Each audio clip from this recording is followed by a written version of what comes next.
মেঘ ভাঙা বৃষ্টিতে বিপর্যস্ত উত্তরাখণ্ড, স্থগিত কেদারনাথ যাত্রা। জানা গেছে ধস ও হড়পাবানে তলিয়ে গেছে একাধিক বাড়ি। মেঘ ভাঙা বৃষ্টির জেরে উত্তরাখণ্ডে মৃত বেড়ে 16, গুরুতর আহত আরো 6 জন।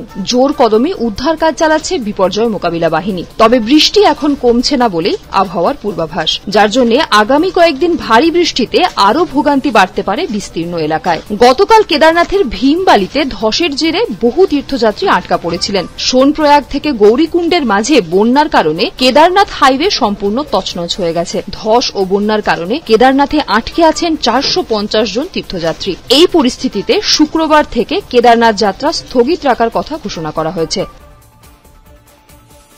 ব্যুরো রিপোর্ট, পূবের কলম ডিজিটাল।